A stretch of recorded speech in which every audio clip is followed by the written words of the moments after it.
Okey, contoh yang sama, saya masih guna contoh yang sama, tapi saya nak gambarkan keberangkalian tu dalam konteks cara yang kedua, iaitu gambar rajah pokok. Ini namanya gambar rajah pokok, tree diagram. Saya bahasa Melayu kan dia jadi gambar rajah pokok lah.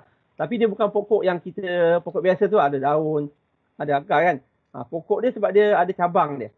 Cabang ranting dia seperti ni. Ini saya dah lukiskan. Saya dah lukiskan dengan lengkap. Sumber kita masih jadual yang sama, jadual kontingensi yang sama, cerita yang sama, cuma presentation berbeza. Okey, cuma di sini saya nak tunjukkan dengan gunakan PowerPoint. Okey, gambar rajah pokok. Ini jadual kontingensi yang sama. Saya nak persembahkan dalam konteks gambar rajah, dalam konteks gambar rajah pokok. Itu saja. Maksudnya nilai keberangkalian dia masih sama, dia tak akan berubah. Cuma kaedah kita present saja yang akan yang akan berbeza. Okey, tadi kita ada berapa pemboleh ubah? Kita ada 2 pemboleh ubah, iaitu kita ada pemboleh ubah memiliki ijazah dan juga kategori isi rumah je B40. Saya ambil kelulusannya year. Dia memiliki ijazah, sama ada memiliki ijazah atau tidak, ataupun kategori isi rumah dia B40 ataupun B40 ataupun tidak. Jadi bagi setiap pemboleh ubah tersebut dia ada 2 kategori. Bagi setiap isi rumah tersebut dia ada, bagi setiap pemboleh ubah tersebut tu memiliki ijazah, dia ada 2 kategori, iaitu jawapan dia ya ataupun tidak. Jadi ini yang nama pokok. Saya boleh lukis dalam bentuk cabang begini. Ada setengah buku mungkin cabang dia berbeza. Jadi kaedah penulisan cabang tu saya mudahkan. Saya lukis cabang begini. Yang penting nilai keberangkalian. Jadi kalau bila cabang dia begini menunjukkan bagi pemboleh ubah memiliki ijazah ni dia ada 2 peristiwa. Ya dan tidak tu dia jadi peristiwa tau. Ya memiliki ijazah, peristiwa A, ataupun tidak, peristiwa A pelengkap. Iaitu tidak memiliki ijazah. Begitu juga bagi pemboleh ubah kedua, B40. Ada 2 kategori. Ada 2 kategori, iaitu ya untuk peristiwa B, tidak untuk peristiwa B pelengkap. Tetapi bila kita melukis, peristiwa yang kedua mesti bersambung dengan setiap cabang peristiwa yang pertama. Dia mesti bersambung dengan setiap cabang. Jadi memiliki ijazah dia ada 2 cabang. Jadi kita ada 2 kali kita kena lukis cabang untuk B40 seperti ini. Satu untuk di atas cabang yang pertama bagi ijazah ya dan satu untuk tidak. Kalau ada 3 kategori maknanya dia akan panjang lah. Kategori 3, 4 dan 5. Oleh kerana B pun ada 2 kategori. Jadi kita ada 2 cabang untuk pemboleh ubah B40 ni. Kalau ada 3, kena sambung lagi. Kalau 3 dan 4 dia mungkin akan jadi banyak lagi. Jadi setiap cabang, setiap kategori bagi setiap pemboleh ubah ataupun setiap peristiwa akan diwakili oleh setiap cabang. Ya memiliki ijazah ada 2 peristiwa A dan A pelengkap. Peristiwa B40 ada 2 peristiwa ya dan tidak. Dan setiap peristiwa tersebut, peristiwa pertama dan peristiwa yang kedua memiliki ijazah pemboleh ubah pertama dan pemboleh ubah kedua, atau peristiwa pertama, peristiwa kedua mesti bersambung. Jadi kalau nak lagi contoh je, maksudnya apa? Kalau saya boleh tak saya lukis di sini. Jadi kat sini, kalau ada lagi, saya kena tulis sini. Katalah dia ada 2 kategori juga. Dia akan bersambung sini. Tak berapa cantik pula kalau tulis sini. Beginilah. Kalau ada di bawah, dia mesti bersambung-sambung. Dan seterusnya kalau ada. Kalau ada 3 cabang, selalunya dia akan jadi sini. Bergantung pada peristiwa bagi setiap pemboleh ubah tersebut. Jadi kat sini kita ada kita ada 2 pemboleh ubah memiliki ijazah dan B40, dan setiap pemboleh ubah ada 2 kategori. Ini cabang dia. Ini cabangnya. Saya akan labelkan begini. Di setengah buku-buku yang lain saya ulang, dia mungkin berbeza dengan apa yang saya tunjukkan, tapi nilai keberangkalian ni sama. Cuma kat sini saya mudahkan sebab saya nak fokus pada nilai keberangkalian dia. Bukan bentuk gambar rajah pokok dia. Dan macam mana nak masukkan nilai keberangkalian dia? Setiap satu cabang ni akan ada nilai keberangkalian bergantung pada peristiwa. Jadi yang pertama ni ialah peristiwa keberangkalian. Yang ini ialah keberangkalian peristiwa A berlaku tadi kan, 0.25. Manakala yang di bawah ialah peristiwa A pelengkap tadi, 0.75.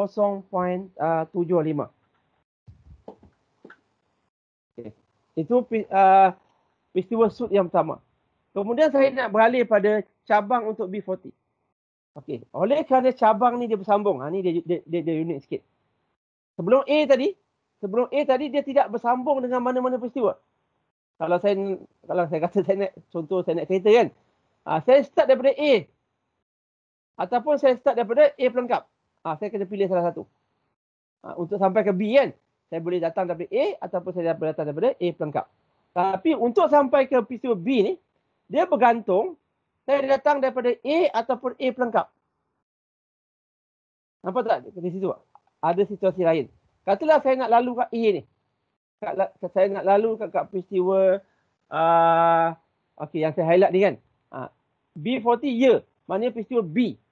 B40 atau ya iaitu peristiwa ataupun peristiwa B itu ialah peristiwa apa? Itu ialah peristiwa seperti yang saya tulis ni, B bersyaratkan A. Apa itu maksud peristiwa B bersyaratkan A ialah untuk sampai ke peristiwa B ni saya mesti melalui cabang mana? Saya mesti melalui A. Nampak tak? Kalau saya bergerak, saya naik kereta, saya mesti lalu A, barulah saya mesti jumpa A dulu, barulah saya boleh jumpa peristiwa B. Sebab tu sebelum peristiwa B berlaku, peristiwa A mesti berlaku dulu. Jadi itulah B bersyaratkan A. Kita dah kira tadi berapa? Nilai dia sama dengan 0.2. Di atas ni saya tulis supaya nota pembawa kebangkalian bersyarat bukan lagi semua bilangan cakapan. Lihatlah peristiwa yang menjadi syarat tu. Berapa ramai, berapa banyak peristiwa A berlaku. Kebangkalian bagi peristiwa A. Konsep yang sama saya boleh buat di bawah ni. Konsep yang sama saya boleh buat di bawah ni. Untuk sampai ke sini, boleh ubah B40 kategori tidak, iaitu B pelengkap. Untuk sampai ke peristiwa B pelengkap, saya mesti melalui peristiwa A. Peristiwa A mesti berlaku dahulu. Barulah saya jumpa peristiwa B pelengkap. Ini bermakna yang saya highlightkan ni ialah peristiwa B bersyaratkan peristiwa A. Sebab dia A mesti berlaku dulu. Iaitu 0.08. Dan seperti yang saya nyatakan di atas, kita dah buat tadi. Peristiwa pelengkap bagi peristiwa bersyarat. Syarat dia mesti sama. Pelengkap dia saja, satu B pelengkap. Kedua-dua nilai dia mesti sama dengan 1. Jadi, kalau di atas ni B bersyaratkan A ialah 0.2. Di bawah ni B pelengkap bersyaratkan A tak perlu kira lagi. Jawapan dia mesti 0.8. Sebab, kenapa? Sebab, setiap satu cabang ini akan bernilai. Nilai kebangkalian dia awak jumlahkan mesti sama dengan 1. Begitu juga sebelum ni. Kebangkalian A campur kebangkalian kebangkalian A campur kebangkalian A pelengkap mesti sama dengan 1. Begitu juga untuk ini. Ini kebangkalian bersyarat. Jadi kalau kita faham konsep ni, kita boleh pergilah kita boleh pergi cabang yang seterusnya. Cabang yang seterusnya iaitu untuk sampai ke bahagian ni, jalan ni, ini ialah peristiwa B. Ini ialah peristiwa B. Kalau lihat ini adalah peristiwa B. Sebelum sampai ke peristiwa B ni, saya mesti melalui jalan peristiwa A pelengkap. Kebang A pelengkap mesti berlaku dulu, barulah peristiwa B ni berlaku. Jadi ini adalah kebangkalian B bersyaratkan A pelengkap 0.867. Jadi anda boleh kira tadi. Di bawah ni apa? Di bawah ni dah tentunya kebangkalian dia, kita tahu nilai kebangkalian dia mesti 1 tolak 0.867. Sebab bagi setiap cabang yang lengkap, jumlah dia sama dengan 1. Sebelum peristiwa B pelengkap ni berlaku, peristiwa A pelengkap tu mesti berlaku dahulu. Sebab cabang dia bersambung, jadi nilai kebangkalian dia 0.133. Ini kita baru isi cabang dia. Tapi dia belum habis lagi ya. Belum habis kita melengkapkan. Kita dah ada kebangkalian sud, kita dah ada kebangkalian bersyarat, kita dah ada kebangkalian pelengkap. Peristiwa pelengkap bagi kebangkalian bersyarat. Apa lagi peristiwa yang kita belum ada? Bersama. Pandai. Kebangkalian bersama. Peristiwa bersama yang saya belum cerita lagi. Nampak? Kat situ penting kan? Sebab kita maknanya kalau kita belum sentuh lagi, maknanya belum lengkap lagi. Sebagaimana kita cerita gambar yang pokok, semua cerita dia mesti ada. Kat sini kebangkalian bersama. Kalau yang bebas tu betul, tapi bebas tu kita kena ada kebangkalian bersama dulu. Kita kena cerita kebangkalian bersama. Yang bebas tu dia macam bahagian yang kedua. Lepas kita dah lengkapkan ke semua ni maklumat ni, baru kita boleh check kebangkalian ni bersama apa bebas atau tak bebas. Jadi kebangkalian bersama. Okey, kebangkalian bersama kita kata apa? Dua peristiwa. Okey. Jadi kita dah ada kalau dalam konteks saya dah ada kebangkalian bersyarat. Kalau saya tulis kebangkalian B bersyaratkan A, kebangkalian B bersyaratkan A, dia sama dengan apa? Okey, di atas dia ada kan? Kebangkalian B bersyaratkan A sama dengan kebangkalian B dan A bahagi dengan kebangkalian A. Jadi saya dah ada kebangkalian bersyarat. Ini dah ada. Kebangkalian A dah ada tak? Pun dah ada. So macam mana saya nak dapatkan kebangkalian ni? Saya darabkan. Darabkan kebangkalian sud dengan jadi kat sini yang saya nak tulis ialah kebangkalian bersama dalam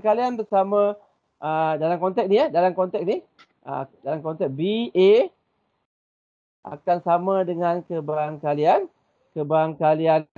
kita boleh kata kebangkalian A darab kebangkalian B bersyaratkan A. Dan kita tahu kebangkalian BA ni juga awak boleh tulis sebagai AB pun sama. Tapi ada sebab kenapa dia berbeza. Jadi dalam contoh ni, kalau saya darabkan kebangkalian A dan kebangkalian B bersyaratkan A, apa yang saya dapat? Saya akan dapat kebangkalian bersama A dan B. Iaitu 0.2 darabkan 0.25 darabkan 0.2 saya dapat 0.005. Itu adalah kebangkalian bersama AB. Sama 50 bagi dengan 1000. Yang di bawah ni dia tentu kebangkalian bersama antara A dengan B pelengkap. Kebangkalian A darab kebangkalian B pelengkap bersyaratkan A sama dengan 0.2. Iaitu dalam rajah A dan B pelengkap, A dan B pelengkap. A dan yang mana satu A dan kebangkalian A betul A dan B pelengkap ni kan? Ni dia. 200 bagi dengan 1000. Dan seterusnya A pelengkap dan B 0.65. Check betul tak ada jadual. Dan akhir sekali kebangkalian A pelengkap dan B pelengkap 0.1. 1/1000. Kita akan dapat jawapan yang sama. Mungkin calculation dia berbeza, pengiraan dia berbeza, tapi jawapan dia sama.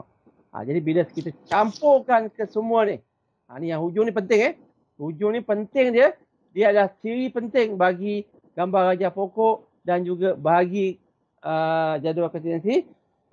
Bila kita campurkan semua kebangkalian bersama ni, kebangkalian AB campur kebangkalian A dan BC, B pelengkap, A pelengkap dan B campur dengan A pelengkap dan B pelengkap, saya dapat 1.00.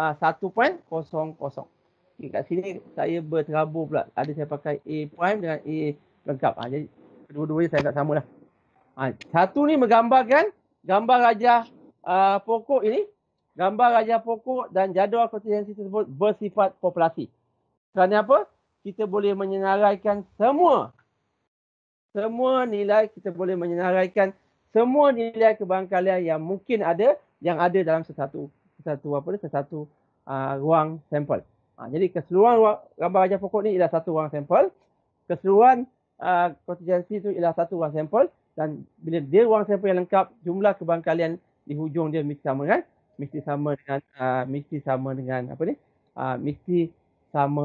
dengan 1. Itu dari segi Itu dari segi gambar rajah pokok. Jadi kat sini ni yang saya tunjukkan. Kes yang kedua, bila kita bentangkan dengan menggunakan gambar rajah pokok. Di situ dia ada kebangkalian sud, kebangkalian bersama, kebangkalian bersyarat. Dan tentu kita boleh cek dia bebas ataupun tidak bebas.